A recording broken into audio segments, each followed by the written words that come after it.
Bonsoir à toutes et à tous, bienvenue sur Radio Saint-Vincent. Ce soir, je suis en compagnie de Lucie Gobin à la technique, Louis Février à la régie, Timothée Roy au stream et enfin Zachary Unsaunpa en co-animateur. Bonsoir Zachary. Bonsoir Ulysse. Dans l'émission de ce soir, nous allons parler de l'origine et l'évolution des JO d'hiver, puis du patinage de vitesse et enfin, nous allons également accueillir Germain Deschamps, patineur de vitesse professionnel qui a participé aux Jeux Olympiques d'hiver 2026 et qui aura l'occasion de nous parler de kayak bientôt. Mais avant de commencer à vous parler du patinage de vitesse, je vous propose d'écouter Great Balls of Fire de Jerry Lee Lewis. SV Radio, au plus proche de toi. Sur SV Radio. You shake my nerves and you rattle my brain. Bienvenue à Rennes. Pourquoi Rennes? Le beurre, la galette. Je venais à Rennes, donc je voyais ce bâtiment là. Radio Saint-Vincent, au cœur de Rennes Métropole. Et tout de suite, pour bien continuer cette émission, avant de parler des patinages de vitesse, voici Didn't I de One Republic sorti en 2021 sur Radio Saint-Vincent.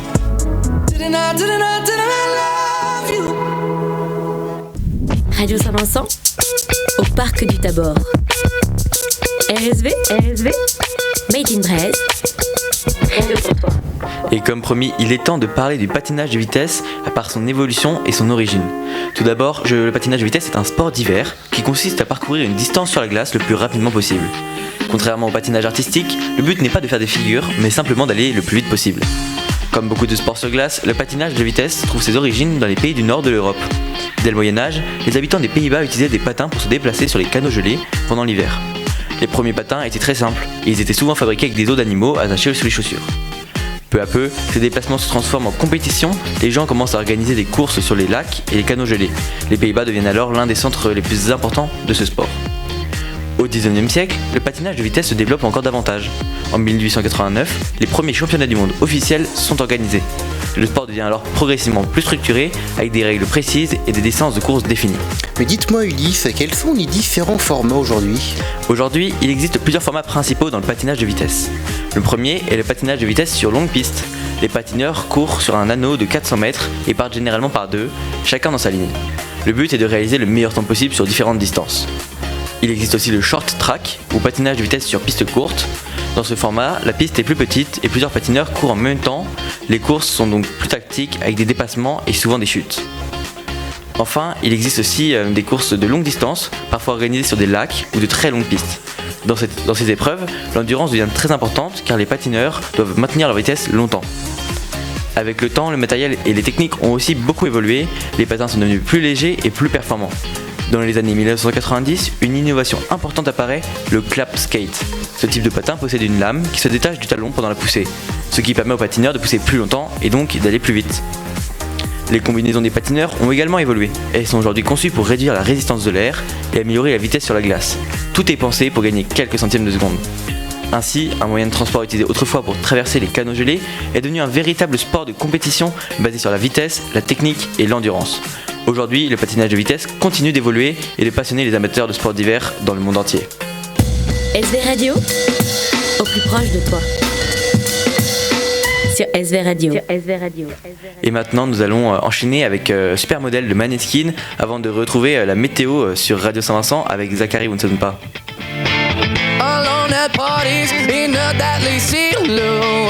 Et c'était Supermodel de Maneskin sur Radio Saint-Vincent. Prévoyez vos vêtements. Voici la météo sur Radio Saint-Vincent. Et donc tout de suite, Zachary, pouvez-vous nous parler de la météo de la fin de semaine ? Oui, tout à fait Ulysse. Alors en fin de semaine, la météo s'annonce très, on va dire, qu'elle n'est pas de très bonne qualité. En effet, vendredi, donc du coup demain, on peut observer beaucoup de pluie, beaucoup de précipitations sur le ciel breton, avec 100% de chance de précipitation et un total de 11 mm. Concernant les températures, elles ne monteront maximum à 12 degrés et elles vont chuter progressivement dans la journée jusqu'à 4 degrés. Concernant le week-end, on peut observer une petite éclaircie le samedi après-midi avec une maximale à 12 degrés. Le samedi, on peut également retrouver ce même schéma avec un petit beau temps qui va se prononcer vers 10h du matin et des nuages qui vont continuer dans la journée. Et concernant la météo de la semaine prochaine, on pourra observer des nuages épars et des nuages qui vont se stabiliser sur le ciel breton, mais on pourra noter quand même une nette amélioration le mardi où on pourra observer 16 degrés avec un très beau soleil. Eh bien, merci beaucoup, Zachary. C'était votre météo avec Radio Saint-Vincent. Et donc, comme je voulais annoncer tout à l'heure, nous allons bientôt retrouver notre invité sur Radio Saint-Vincent, qui est donc patineur de vitesse professionnel et qui était aux Jeux Olympiques d'hiver de 2026. Nous allons donc pouvoir l'avoir sur notre plateau de Radio Saint-Vincent en Zoom, ce qui sera très bientôt. Mais tout d'abord, on va aussi avoir les partenaires sur Radio Saint-Vincent. Les stars se donnent rendez-vous sur Radio Saint-Vincent.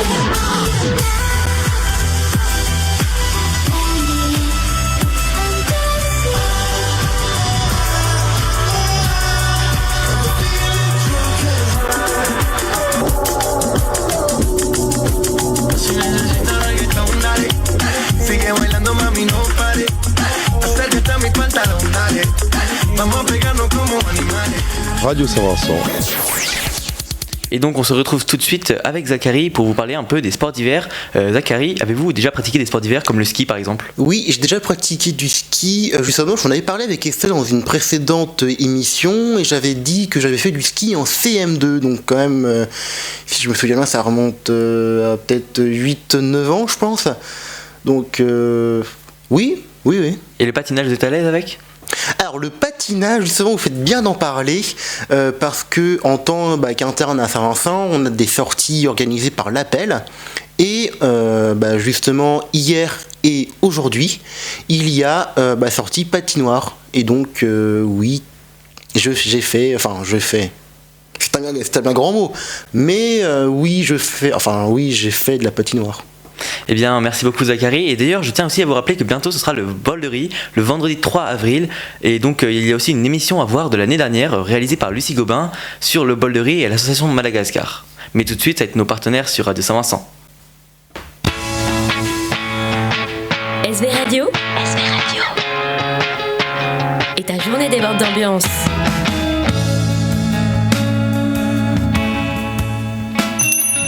Madame Cloirec. Bonjour Louise, j'ai attrapé un gros rhume, vous savez. Elle, c'est Louise. Elle est pharmacienne à Dijon. Allez Antoine, la jambe bien en arrière et on relâche doucement. Lui, c'est Aurélien. Il est kinésithérapeute à Bordeaux. Lucie, compresse s'il vous plaît. Et voici Alix, chirurgienne à l'hôpital Pontchaillou à Rennes. Ils ont tous 2 points en commun.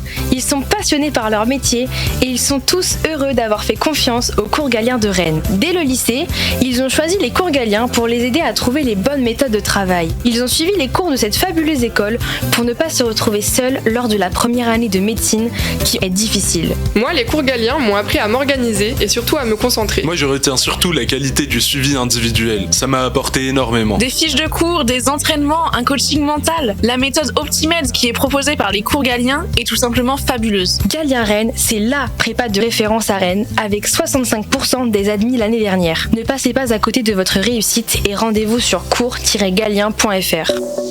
Vous êtes au lycée et vous hésitez encore pour votre orientation ? Ne cherchez plus. L'ICR est fait pour vous.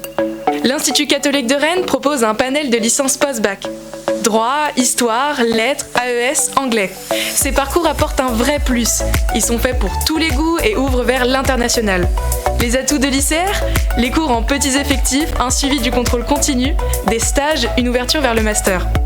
L'ICR, c'est aussi une bonne ambiance, des assos, un campus pour une vie étudiante épanouie. L'Institut catholique de Rennes, votre fac à taille humaine. Salut! Ton truc c'est le dessin, la création de jeux vidéo ou de musique? Tu as envie de te perfectionner et de te professionnaliser? Studio M est sans doute l'école qu'il te faut. Les écoles Studio M sont spécialisées depuis 30 ans dans les domaines des arts appliqués. Design graphique et digital, jeux vidéo et animation 3D, mais également de l'audiovisuel. Cinéma, vidéo, télévision, radio, photographie et depuis peu, le sound design. Découvre toutes nos formations sur notre site studio-m.fr.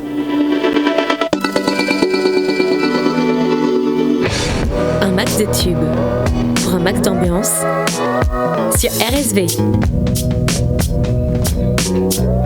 Radio Saint-Vincent, au plus proche de toi. Continuez bien cette soirée avec une nouvelle musique qui est I Was Made for Loving You, et juste après vous pourrez retrouver Germain Deschamps donc sur Radio Saint-Vincent.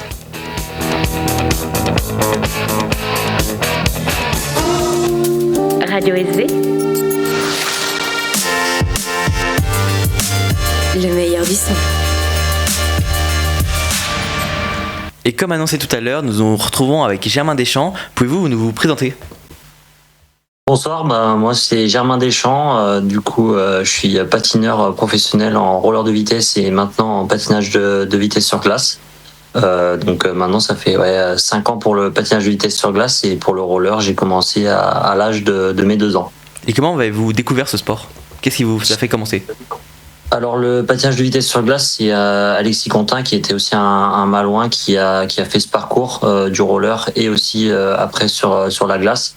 Donc en fait il a performé à très haut niveau parce que il a été 12 fois champion du monde en roller et 4e aux Jeux Olympiques en patinage de vitesse sur glace. Donc ça a été un peu pour moi un modèle de sportif et qui m'a beaucoup inspiré et en même temps aidé pour commencer ce sport. Ouais. Ouais, effectivement, c'est vrai que c'est quand même bien d'avoir un modèle dans le sport. Et qu'est-ce qui vous plaît dans ce sport par rapport au roller ? Qu'est-ce qu'il y a de plus ? Alors c'est pas ce qu'il y a de plus, c'est plus on retrouve on va dire des tactiques de course par rapport aux courses en groupe, mais aussi un effort qui est assez similaire. Donc c'est clair que un mec qui est bon sur les rollers sera pas forcément excellent sur la glace, mais il y a quand même un lien qui peut se faire et on le voit actuellement en France parce que tous ceux qui sont actuellement sur la glace et qui ont été aux Jeux Olympiques ont performé sur les rollers. Donc il y a forcément un lien entre ces deux sports et après c'est plus une question aussi de volonté parce que c'est clair que commencer la glace c'est un peu compliqué parce que il faut s'expatrier à l'étranger actuellement pour pouvoir pratiquer. Donc vous êtes allé où justement ? Je suis allé du coup dans plusieurs pays, notamment en Hollande, en Allemagne. Donc c'est entre ces deux pays-là où vraiment on peut essayer de patiner sur des glaces qui sont bonnes. En Hollande, on a Herenveen, Tialf et en Allemagne, on a Insel qui est une très bonne patinoire en Europe. Et à quel moment vous êtes-vous dit quand vous étiez jeune que vous vouliez être sportif de haut niveau plus tard ? Je pense que mon premier titre de champion de France à l'âge de 10 ans en roller m'a motivé. Après, c'est sûr que mes premières courses où j'ai pu gagner, c'est clair que cette sensation, elle est incroyable. Donc, mais je pense que j'irai plus sur mon premier titre de champion de France. C'est là où j'ai vraiment voulu continuer à haut niveau dans le roller et du coup, ce qui a découlé de mon parcours sur la glace. Ouais. Donc, si vous avez eu ce titre à 10 ans, vous étiez doué assez vite ? Vous étiez doué pour ce sport à l'origine ? Ouais, en roller, j'ai très rapidement gagné des courses. Donc avant de faire champion de France. Donc non, c'est sûr que le fait de gagner m'a énormément poussé et même autour de moi, on est une famille très sportive. Donc fallait que je bouge et c'est pour ça que j'ai continué et que maintenant je suis à ce niveau-là. Et est-ce que vous avez fait d'autres sports en parallèle ? J'ai fait du judo pendant 1 an et j'étais nul. Première compétition, j'ai fait 4e sur 5. Donc j'ai arrêté et j'ai continué le roller. Et quel a été votre club que vous avez le plus aimé ? Alors j'ai fait beaucoup de clubs. Je suis passé par la SPTT Saint-Malo, l'Easy Roller et je me suis formé après à Dinan avec mon coach Rémi Hubert. Et ensuite je suis allé au Pôle Espoir de Saint-Brieuc avec Vincent Morvan qui maintenant a pris entièrement mes programmes de roller. Sur la glace, c'est différent. Mais du coup, mon coach qui m'a le plus suivi par rapport en nombre d'années, c'est Vincent Morvan. Et donc, ce coach, est-ce que vous le côtoyez fréquemment dans la semaine ? Alors malheureusement, c'est assez compliqué parce que ça soit au roller ou à la glace, on est obligé de partir un peu de chez soi. Au roller, je suis parti à Saint-Brieuc, au lycée Sacré-Cœur, pour patiner avec le Pôle Espoir de Saint-Brieuc. Donc actuellement, du coup, je suis parti par rapport à la glace et je suis souvent aussi sur Saint-Malo. Donc je le côtoie pas fréquemment, mais on s'appelle assez souvent pour se donner des nouvelles par rapport au programme, au ressenti des entraînements, etc. quoi. Et comment ça se passe les pôles espoirs ? Pôle espoir, du coup, c'est comme un pôle dans chaque sport. On y rentre par rapport à nos performances. Et moi, ce qui me permettait en fait de rentrer à l'internat et de pouvoir m'entraîner toute la semaine tout en faisant ma scolarité au lycée, à ce lycée Sacré-Cœur. Donc en fait, ça me permet d'être sur place et de pouvoir m'entraîner correctement avec des bonnes infrastructures. Donc l'essentiel il est plus là d'avoir un coach à la semaine, une bonne infrastructure et en même temps suivre son cursus. Et est-ce que vous avez pu faire des études après ça ? Alors ouais, je suis en licence TAPS à Grenoble actuellement, donc je suis en L2 et du coup je suis en distanciel par rapport à mon projet glace où je suis parti 6 mois de l'année. Et c'est quoi la L2 ? La licence 2, c'est du coup sur la licence TAPS, on a trois licences à valider et du coup je suis au milieu de mon parcours dans la spécificité entraînement sportif. Eh bien merci beaucoup Germain Deschamps et on vous retrouvera après la musique. Bienvenue à Rennes. Pourquoi Rennes ? Le beurre, la galette, le beurre, la galette. Je venais à Rennes, donc je voyais ce bâtiment là. Radio Saint-Vincent, au cœur de Rennes Métropole. Et tout de suite, donc avant de retrouver Germain Deschamps pour une deuxième partie sur sa carrière justement sportive et les JO d'hiver, vous pourrez écouter Supermassive Black Hole de Muse sur Radio Saint-Vincent. Radio Saint-Vincent, Radio Saint-Vincent, purement breton. Et pour continuer cette interview avec vous, Germain Deschamps, j'ai une question qui est assez primordiale et que je trouve très intéressante. C'est est-ce que vous trouvez que le milieu du haut niveau, est un milieu dur ? Alors, je dirais que oui, parce qu'on traverse énormément de phases quand on est sportif de haut niveau, que ça soit des blessures, des déceptions. On parle un peu, le sport, c'est l'école de la vie et c'est très vrai. Donc oui, je considère que c'est très dur, mais ça forge une personne, un caractère et ce qui en découle à la suite de ce qui se passe dans notre vie. Et quelles ont été vos plus grosses blessures durant votre carrière ? J'en ai eu quelques-unes, notamment ma première année de Coupe du Monde où je devais partir sur les Coupes du Monde senior, où je me suis blessé sur une team poursuite à l'entraînement et je me suis fracturé radius cubitus et le scaphoïde. Et après, des luxations d'épaule, c'est un peu là, on va dire les traumas qu'on peut retrouver sur des sports assez extrêmes, que ce soit les épaules, les poignets, des coupures aussi assez importantes. Ça peut être avec la glace, ça peut être aussi dangereux. D'ailleurs, vous avez évoqué le team poursuite. Qu'est-ce que c'est ? Cette épreuve, du coup, c'est une épreuve qui se court à 3. Donc, le principe est, on part pour 8 tours avec une équipe de chaque côté de la piste. Et le but est d'arriver avec le meilleur temps, qui est pris sur le 3e. Parce que du coup, vu que c'est une course qui se court à 3 personnes, le temps est pris sur la 3e personne. Et du coup, le principe est d'aller le plus vite possible en se poussant sur 8 tours. Et maintenant, pour parler des JO d'hiver où vous étiez là à Milan, comment avez-vous été sélectionné ? Alors, il y a un chemin de sélection qui est fait par rapport à l'équipe de France. Du coup, on a un championnat de France qui est plutôt dans la saison. Du coup, ensuite, il y a une équipe de France qui est sélectionnée pour pouvoir participer à un chemin de sélection qui est sur des Coupes du Monde. Et en fait, par rapport à ces Coupes du Monde, il faut faire un résultat et être dans un top. Par exemple, pour la team poursuite, il fallait rentrer dans le top 8 mondial pour pouvoir passer sur les Jeux Olympiques. Et après, en distance individuelle, il y a des quotas respectifs par rapport aux places qui sont données attitrées aux JO. Et ensuite, en fonction de ce classement sur les Coupes du Monde, on est qualifié ou non aux Jeux Olympiques. Et donc, comment se sont passés pour vous les Jeux d'hiver ?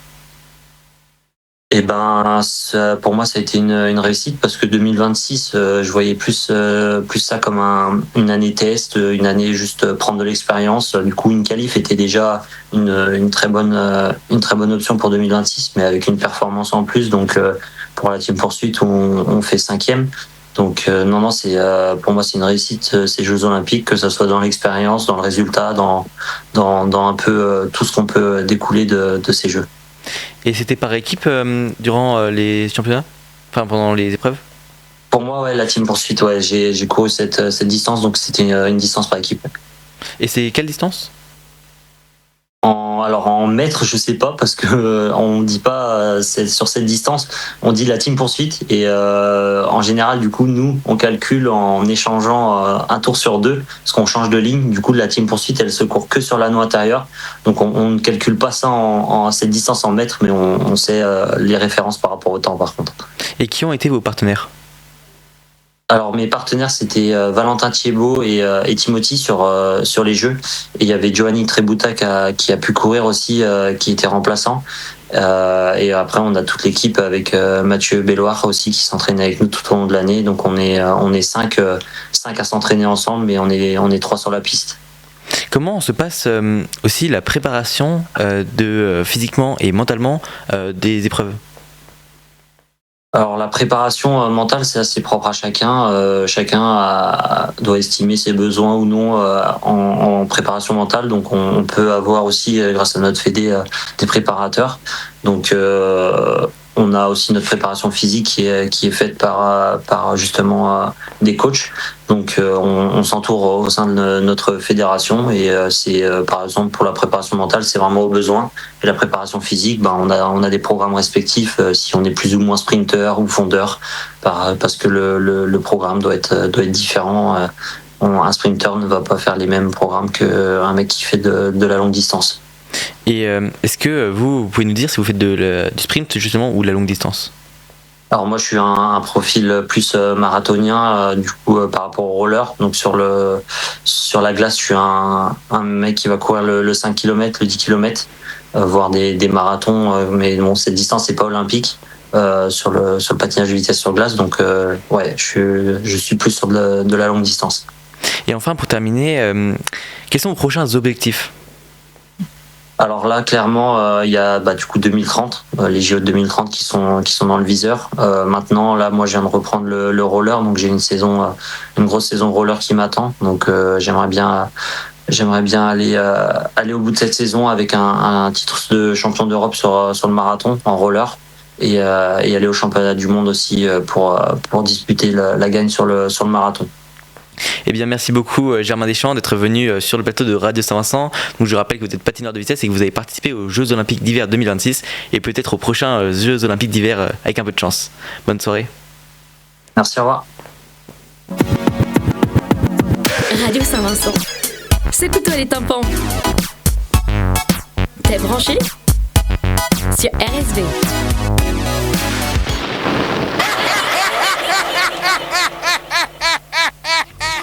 Et c'était Feel Good Inc. de Gorillaz. SV Radio, au plus proche de toi. Sur SV Radio. Et maintenant, avant de parler des Jeux Olympiques d'hiver, je vous propose d'écouter une musique d'un de mes artistes favoris, Nirvana. Et donc cette musique, c'est The Man Who Sold the World, une musique sortie en 1994. Et maintenant, il est 20h41 sur Radio Saint-Vincent.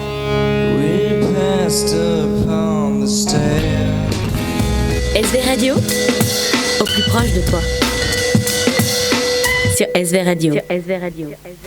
Et donc tout de suite, comme promis, je vais vous parler de l'origine et l'évolution des Jeux Olympiques d'hiver. Donc les Jeux Olympiques d'hiver sont aujourd'hui l'un des plus grands événements sportifs au monde. Tous les 4 ans, des athlètes venus de nombreux pays se réunissent pour concourir dans des sports pratiqués sur la neige et la glace. Mais ces Jeux n'ont pas toujours existé.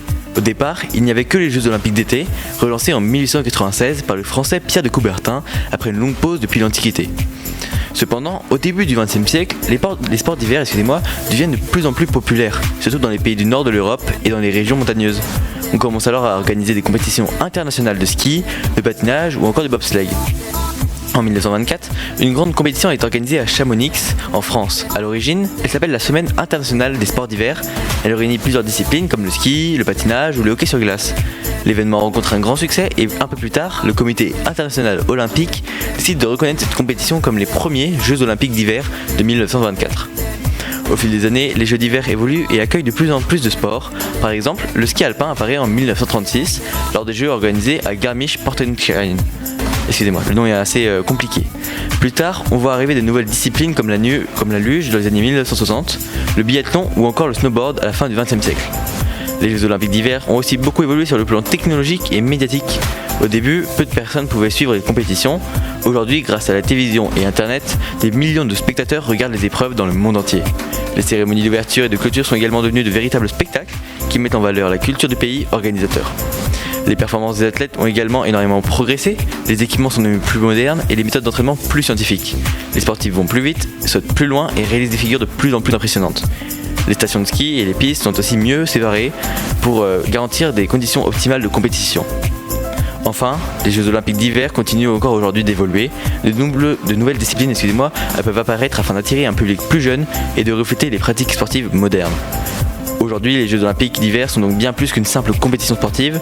Ils sont devenus un événement mondial qui rassemble des athlètes de nombreux pays et met en valeur les sports de glace et de neige. Et chaque nouvelle édition continue d'écrire une nouvelle page de leur histoire. Radio Saint-Vincent. Radio Saint-Vincent. Purement breton. Et tout de suite, encore un groupe que j'aime des années 90, The Offspring, avec leur musique Come Out and Play. You gotta keep them separated. Radio SV. Sound and Vibe. Didn't know what time it was, the lights were low. Et donc c'était Starman de David Bowie, c'est la fin de cette émission avec moi sur Radio Saint-Vincent. Donc je tiens à remercier toute mon équipe et l'invité Germain Deschamps. Donc tout d'abord on a Louis Février à la régie, on a Lucie à la technique, on a Timothée Roy au stream et enfin Zachary Unsaounpa en co-animateur. Merci Zachary.